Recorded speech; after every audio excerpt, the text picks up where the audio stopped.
Bulletin of Bihar में हम बात करेंगे एक खास शख्सियत से। जी, इनका नाम है गुड्डू बाबा। गुड्डू बाबा के नाम से प्रचलित ये ऑल ओवर इंडिया में हैं और यह एक सोशल वर्कर के साथ साथ आरटीआई एक्टिविस्ट हैं।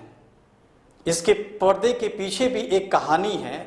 सोशल वर्कर और एक्टिविस्ट के साथ साथ ये आईआईटी रुड़की और दिल्ली यूनिवर्सिटी में स्पीच भी दे चुके हैं। गुड्डू जी, आपका बहुत बहुत स्वागत है हमारे चैनल में। और शुरुआत यहीं से करेंगे कि दिल्ली यूनिवर्सिटी, आईआईटी रुड़की से स्पीच देने का सिलसिला इतना कैसे बढ़ गया कि आप एक सोशल वर्कर के साथ साथ एक्टिविस्ट भी बन गए और माफिया आपसे परेशान भी होने लगी। क्या सफरनामा रहा आपका? देखिए, मैं इसके लिए बिल्कुल स्ट्रेट बात कर रहा हूँ। जी जी। हर मनुष्य के जीवन की एक ऊंचाई है जी, वो वहाँ तक पहुँचता है। जी जी।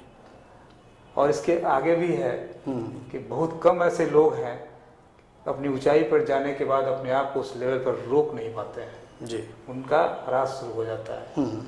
हमने अपने जीवन की शुरुआत से लेकर आज तक अंतिम सांस तक ये मेरा प्रतिज्ञा है, प्रण है अपने आप से जी, कि मैं नीचे की ओर नहीं आऊँगा। और चूंकि मेरा पूरा ये मानना है कि आज मैं जो कुछ भी हूँ जी, वो हमारे अपने माता पिता का देन है, उनका संस्कार है, माँ गंगे का आशीर्वाद है। क्योंकि हमारा जो सोशल लाइफ स्टार्ट हुआ था वो सेव मिशन गंगा से हुआ था। जी। और मैं आज भी विश्वास करता हूँ अध्यात्म पर, मैं आत्मा को मानता हूँ। जी। क्योंकि हमारी शुरुआत जो हुई थी वह लावारिस लाशों से हुई थी। गंगा को बचाने के क्रम में पीएमसीएच के पोस्टमार्टम के पीछे सैकड़ों की संख्या में उन्होंने लाशें पाई थी। जी। और उनके तो सामाजिक प्रतिष्ठा के साथ निष्पादन के लिए जो फाइट शुरू हुआ था, आज भी वह फाइट जारी है। जी। और इस देश में एक अनफॉर्चुनेट भी है थोड़ा सा कि 2011-12 में हमने आरटीआई जब आया इस देश में, बहुत बड़ा हथियार है। तो लगभग 70,000 लावारिस लाशों का डाटा हमने आरटीआई के माध्यम से हर स्टेट के डीजीपी के थ्रू प्राप्त किया। जी। और इस आंकड़े को लेकर मैं सुप्रीम कोर्ट गया। सुप्रीम कोर्ट में 10/4/13 से लेकर 1 मई 18 तक यह जनहितयाचिका चली। और 6 जनवरी 16 को इस देश के गृह मंत्रालय में एक कमेटी बनाई गई, बैठक हुआ। उस बैठक में मैं भी भाग लिया था। हमारे सहयोगी और धर्मपत्नी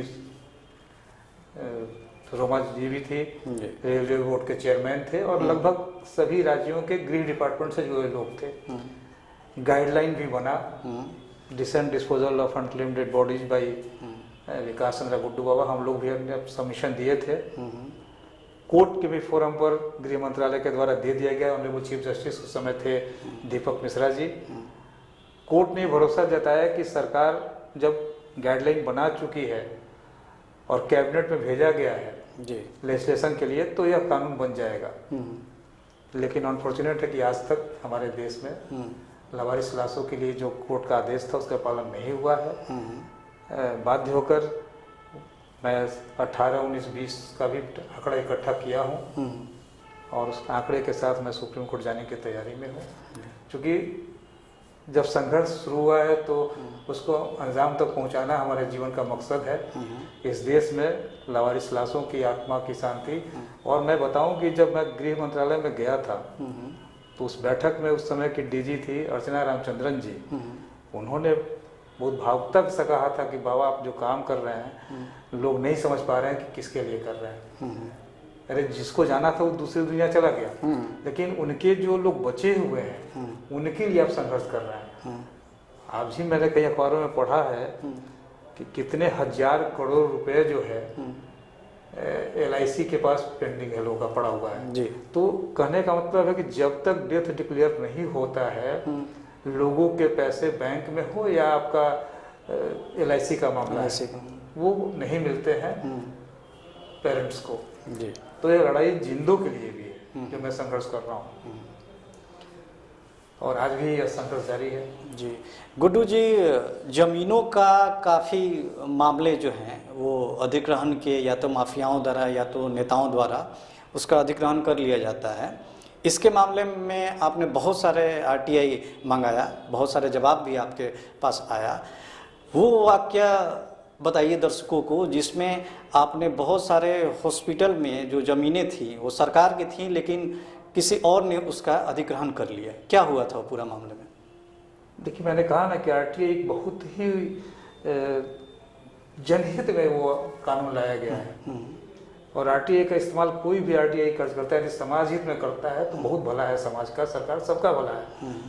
और चूंकि मेडिकल के क्षेत्र में मैं काम कर रहा था, आज भी कर रहा हूँ, तो जब मुझे जानकारी मिली मेडिकल कॉलेज की ज़मीन वगैरह के संबंध में तो सूचना के अधिकार से ये सारी बातें सामने आई कि बिहार में उसमें गवर्नमेंट के 6 मेडिकल कॉलेज थे, पीएमसीएच, एनएमसीएच, आपको जीएलएनएमसीएच भागलपुर, एएनएमसीएच गया, एसकेएमसीएच मुजफ्फरपुर, डीएमसीएच दरभंगा, ये सारे जो थे जानकारी आरटीआई से आई कि इनकी बहुत भारी मात्रा में ज़मीन का अतिक्रमण हुआ है।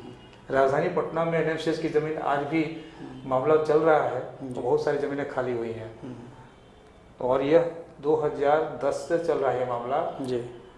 और हाई कोर्ट से लेकर सुप्रीम कोर्ट तक जाना पड़ा है और माननीय सुप्रीम कोर्ट के honourable chief justice Altaf Kabir साहब की खंडपीठ ने ये ऑर्डर पास किया कि हाई कोर्ट इज देयर और हाई कोर्ट जो है पटना हाई कोर्ट मॉनिटरिंग कर रही है और ज़मीनें अभी खाली हो रही हैं, मामला चल ही रहा है। जी, आपको बहुत सारे धमकियां मिली, ज़मीनों के काफ़ी मामले आपने उजागर किए, कोर्ट के तरफ से आपको सुरक्षा प्रदान की गई, कोर्ट ने आदेश दिया था। कौन सी ऐसी घटना थी जिससे ऐसा कोर्ट को लगा कि नहीं इनको सुरक्षा प्रदान करनी चाहिए? ये कोर्ट आजीवन जब तक जिंदा हूँ जी, मैं ये मान कर चलता हूँ कि honourable court Patna high court का देन है।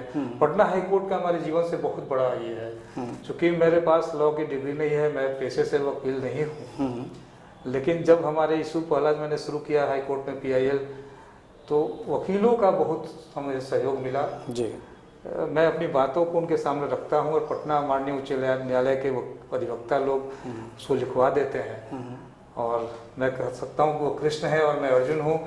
माननीय न्यायालय के सामने जाकर अपनी बातें जैसे आपसे कर रहा हूँ वैसे ही कोर्ट के सामने करता हूँ जी। और कोर्ट भी चूँकि हमारा जो सब्जेक्ट होता है वो जनहित का होता है, ऑनरेबल कोर्ट भी इसको संज्ञान में लेती है और बहुत सारे काम हुए हैं कोर्ट के माध्यम से। एक लंबी फहरिस्त है आपसे बात करने के लिए, क्या क्या मामलों का आपने उजागर किया। पटना यूनिवर्सिटी का क्या मामला था ज़मीनों का? मुझे कहने में कोई आपत्ति नहीं कि पटना विश्वविद्यालय जो है आज राज्य का सबसे 1 नंबर प्रीमियर यूनिवर्सिटी है जी, लेकिन और उसने बहुत, उसका इतिहास बहुत बड़ा है। उसने कई CM दिए हैं, ब्यूरोक्रेट दिए, टेक्नोक्रेट दिए, डॉक्टर्स दिए, लेकिन जब वह खुद उसे ज़रूरत पड़ी ऑक्सीजन की जी, तो उसके लिए एक सड़क कारपोरेशन स्कूल में पढ़ा हुआ विद्यार्थी गुड्डू बाबा सामने आया जी, और हमें धमकियाँ भी मिली थी। मेरे घर पे आकर लोगों ने धमकी दिया था और ये बड़ा टेढ़ा मामला था कि छात्रावास का मामला था जी। वहाँ पटना विश्वविद्यालय का छात्रावास अक्सर अखबारों में आता था कि बम बनाने का कारखाना बन चुका है, हॉस्टल्स पर सामाजिक तत्व रहते हैं जी, तो सारी चीज़ों को हमने उठाया। उसकी ज़मीन काफ़ी अतिक्रमित थी, 3 एकड़ ज़मीन लगभग गोलकपुर एक रानी घाट के पास जो है बस्ती है लॉ कॉलेज के पास, वो बिहार इंजीनियरिंग कॉलेज के लिए जो है अधिग्रहित किया गया था, लेकिन वो यूनिवर्सिटी ने अपने कब्जे में नहीं लिया था जी। और चूंकि आप अच्छा काम करेंगे तो आपको लोग सपोर्ट करते हैं, जानकारी देते हैं। तो पटना विश्वविद्यालय के कुछ प्रोफेसर लोगों ने मुझे कहा कि बाबा मैं आश्वस्त करता हूँ कि वह ज़मीन जो है पटना विश्वविद्यालय की है, आप आगे बढ़िए। तो मैं बार बार कोर्ट में बोलते रहा, कोर्ट ने इस पर लास्टली आदेश कर दिया। ऑनरेबल चीफ जस्टिस अंसारी साहब थे, उन्होंने कहा कि कमेटी फॉर्म कर रहे हैं जिसका आपको मेंबर बना रहे हैं जी। तो पटना यूनिवर्सिटी के registrar, DM Patna, divisional commissioner Patna, education के प्रिंसिपल सेक्रेटरी R.K. महाजन सर और व्यास जी थे रेवेन्यू के प्रिंसिपल सेक्रेटरी और मैं भी था उस कमेटी में और इस कमेटी ने सर्च किया और 3 एकड़ ज़मीन पाई गई। 30 रैयत वहाँ थे, 28 लोगों ने पैसा ले लिया था 2 ने नहीं लिया था, उनका पैसा ट्रेजरी में था। तो कहने का मतलब कि वो डिटेक्ट हुआ और आज वो ज़मीन कब्जे में आ गई यूनिवर्सिटी की। जी 3 एकड़ ज़मीन राजधानी में। NFCS जो बता रहे थे, NFCS की लगभग 24 करोड़ एकड़ ज़मीन से में से अभी तक में 14 एकड़ खाली हुआ है, अभी और खाली हो रहा है सभी जगह। मुजफ्फरपुर में 9.8 एकड़। और सबसे बड़ी बात है कि जब ज़मीनों की बात हो रही है तो किसी भी राज्य का डेवलपमेंट का जो बैकबोन होता है वो पशुधन होता है। बिल्कुल। इस राज्य में 87 गौशाला है, लगभग 5000 एकड़ ज़मीन, और 87 गौशाला में सिर्फ 26 गौशालाओं में कुछ जानवर जी हैं, गाय हैं। बाकी को एक प्लानिंग के तहत या तो उसको लीज कर दिया गया, बेच दिया गया, अतिक्रमण करा दिया गया। वह संघर्ष भी 2009 से कोर्ट के माध्यम से लड़ रहे हैं जी। वह भी सुप्रीम कोर्ट जाना पड़ा। सुप्रीम कोर्ट ने वहाँ से हाई कोर्ट को कहा है कि भाई आप देखिए इसको खाली करवाइए। तो ज़मीनें खाली हो रही हैं जी। शिक्षा विभाग, ये स्वास्थ्य विभाग का डिस्ट्रिक्ट में जो होते हैं सिविल सर्जन जी उनके अधीनस्थ 38 जिले में हजारों एकड़ ज़मीन अब तक खाली हुई है, अभी भी चल रहा है। जी सर, ये म्यूज़ियम का बिहार का मामला यह था कि सुना गया है कि जितने बिहार में म्यूज़ियम हैं सब में चोरी हो चुकी है, कितनी सच्चाई है इसमें? नहीं, वो हमारे ही डिटेक्ट किया हुआ है कि थोड़ा ज़मीन पे हम लोग आ रहे थे, ज़मीन पे थोड़ा सा हाँ बोले जाना। ज़मीन का ये मामला है कि सबसे इंटरेस्टिंग मामला है कि बिहार के जितने माननीय हैं इन लोगों ने 1986 में एक कोऑपरेटिव बनाया जिसका नाम दिया सांसद विधायक कोऑपरेटिव जी। और 1986 में यह कोऑपरेटिव जो है कौटिल्या नगर के नाम से राजधानी में बस गई जी। मैं बार बार कोर्ट से भी पूछता हूँ, अपने आप से पूछता हूँ, संघर्ष कर रहा हूँ कि यदि हमको कोई संतुष्ट कर दे कि यह जो कॉलोनी है, यह जो ज़मीन है वेटनरी कॉलेज की, ठीक है, लोगों ने लीज कराया, 86 में लीज हुआ था, तो किस संस्था या किस ऑफिस की श्रेणी में है और किस वेलफेयर का मामला है? क्योंकि हम तो यही जहाँ तक समझ पाए हैं जीवन में कि भाई हमारे देश में लोकतंत्रीय व्यवस्था है, लोक कल्याणकारी राज्य है, तो वह कौटिल्या नगर किस लोक कल्याण के श्रेणी में आता है? जिस दिन मुझे बता दिया जाएगा हम संतुष्ट हो जाएंगे, लेकिन संतुष्ट करने की स्थिति में लोग नहीं है तो समझिए कि बड़ा मामला है। और हम उम्मीद करते हैं कि नैतिकता के आधार पर मेरे जितने भी वहाँ माननीय लोग हैं, यदि उस जमीन को छोड़ते हैं तो पूरे देश में एक भ्रष्टाचार मुक्त का और एक बड़ा मैसेज छूटेगा इस देश में कि बिहार के राजनेताओं ने ऐसा कर दिया, जमीन वापस कर दी। क्योंकि वहाँ जितने लोग हैं सब लोग बहुत उनको आवश्यकता वहाँ है नहीं। मतलब कुल मिला जुलाकर सर जो वेटनरी कॉलेज की ही जमीन है वो कौटिल्या नगर। और सबसे बड़ी चीज़ है कि आज वेटनरी कॉलेज एक वेटनरी यूनिवर्सिटी के रूप में डेवलप हो रहा है जी। और बहुत उम्मीद कर रहा हूँ कि लोग छोड़ेंगे उस ज़मीन को। बढ़िया सर, वो म्यूजियम वाले पर फिर से आते हैं कि बिहार में जितने भी म्यूजियम हैं उनमें सब में एक बार चोरी हो चुकी है। बिहार में 23 म्यूजियम की जानकारी मुझे मिली जी, और हमने उसके लिए 2017 में जनहित याचिका दायर कर दिया है और 2300 म्यूजियम में चोरी हुई है। अब तो गवर्नमेंट सामने भी आ गई है, फिर FIR की जितनी हुई थी सारी कॉपियाँ कोर्ट के सामने है और गवर्नमेंट सक्रिय भी हुई है। सारे म्यूजियम के जो एंटिक्स है उसका लोग ये उसको डिजिटलाइजेशन कर रहे हैं उसको। लेकिन सुरक्षा के मामले में मेरा कहना है कि और बड़ा अनफॉर्चुनेट है इस देश का कि इस देश के प्रथम राष्ट्रपति डॉक्टर राजेंद्र प्रसाद जब राष्ट्रपति थे और वो इंडोनेशिया गए हुए थे तो वहाँ के राष्ट्रपति सुकार्नो ने उन्हें एक गिफ्ट किया था। तो तलवार थी और तलवार का सोने के मुटके जी, वह 2005 में पटना म्यूजियम से गायब हो गया। अनफॉर्चुनेट है यहाँ के लोग समझ नहीं पा रहे हैं कि कितना बेशकीमती होता है आपके अपने पूर्वजों का धरोहर जी।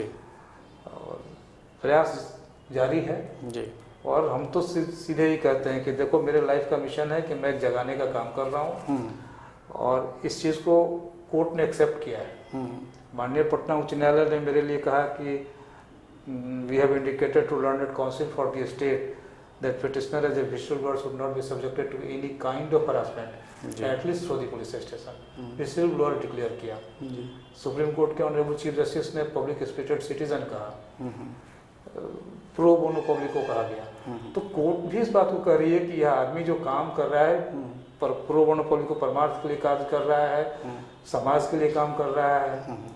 तो इससे कोर्ट का कुछ जब कमेंट कुछ आता है रिटर्न में तो उससे मनोबल थोड़ा बनता है, जी हाई होता है आदमी का, और लगता है कि नहीं मैं जो काम कर रहा हूँ सही में समाज के लिए है। सर आप ये एज एक्टिविस्ट बहुत अच्छा काम कर रहे हैं, कितने की टीम है इस पूरे एक्टिविटी के पीछे या खुद का है आपका? मैं गंगा का अभियान शुरू किया था जी, और जैसे गंगा अपनी बहती है दुनिया अपनी धारा बहते रहती है, मेरी भी एक लाइफ की जीवन धारा है, मैं मान चुका हूँ जी।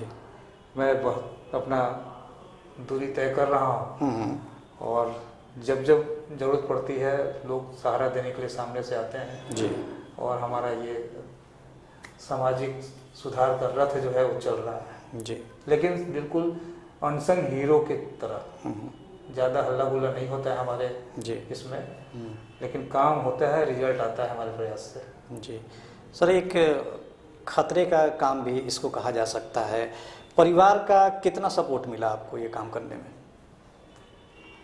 परिवार का सपोर्ट तो ये मिला कि मैं कह सकता हूँ कि मैं जहाँ हूँ जी, निश्चित रूप से हमारी धर्मपत्नी अंजू रोमा जी का योगदान है। जी जी, क्योंकि मैं कोर्ट का सिर्फ जाना, कोर्ट में बहस कर लेना, लेकिन जितनी चिट्ठी पत्री हमारे यहाँ आती है, आप आएंगे तो आपको आश्चर्य लगेगा कि हमारे घर में प्रत्येक दिन 2-4 चिट्ठी जरूर आती है जी।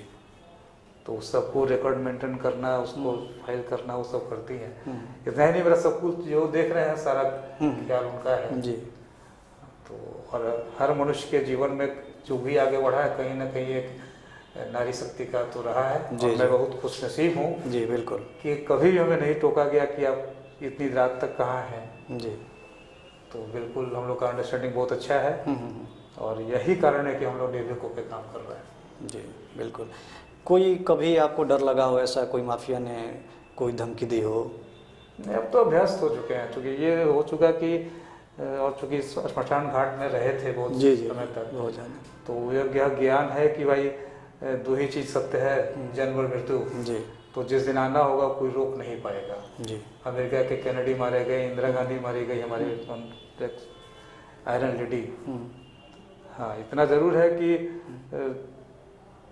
कोर्ट ने महसूस किया था हमारी स्थिति को देखकर जी कि जो ये काम करने जा रहे हैं कहीं ना कहीं इनके ऊपर हमले हो सकते हैं, घटना घट सकती है। सड़कों पे भी मेरे साथ हुआ था, दुर्भाग्य ये बदतमीजी हुई थी, धमकी मिला था, कोर्ट रूम में मिला था। जी, मतलब ऑनरेबल जज के सामने ही? जज के आने के पहले कोर्ट में मैं बैठा था, बगल में एक सज्जन बैठे थे, उन्होंने कहा कि आप ही गुड्डू बाबा? मैंने कहा कि मैं गुड्डू बाबा हूँ, बहुत अच्छा काम कर रहे हैं, लोगों का घर तोड़वा रहे हैं, ये कर रहे हैं, वो कर रहे हैं। एक समय था कि कुछ बाहुबलियों से भी हमारा हुआ था, लेकिन बाहुबलियों ने एक्सेप्ट किया कि इस आदमी की लड़ाई सिस्टम से है, व्यक्ति विशेष से नहीं है। तो सही बात है कि आप यदि सीधा चल रहे हैं तो लोग एक्सेप्ट करेंगे कि किसी व्यक्ति से नहीं फाइट नहीं कर रहा है। जी, आप एक आवाम की लड़ाई लड़ रहे हैं, किसी पार्टिकुलर से लड़ाई नहीं है आपकी। नहीं है भाई। जी, गुड्डू जी ने बहुत इन्फॉर्मेटिव बातें बताई एज ए सोशल वर्कर और एज ए आरटीआई एक्टिविस्ट। हम पूरे भारतीय इनसे चाहेंगे कि अपना जो ये सिलसिला है, लोगों की सेवा करने का भाव है, इसको जारी रखें। नेक्स्ट एपिसोड में हम बड़े बड़े नामों का खुलासा भी करेंगे गुड्डू जी के साथ में, क्योंकि जब एज ए एक्टिविस्ट काम कर रहे हैं तो इनको ये भी पता है कि इन जो घोटाले हो रहे हैं ज़मीन के, कौन लोग ज़मीन को अधिग्रहण कर रहे हैं, उनके बारे में भी बात करेंगे। और इसी के साथ गुड्डू जी आपका बहुत बहुत धन्यवाद। नेक्स्ट सीरीज में हम फिर मिलेंगे। Thank you very much. पूरी टीम को मेरी तरफ से बहुत बहुत थैंक यू।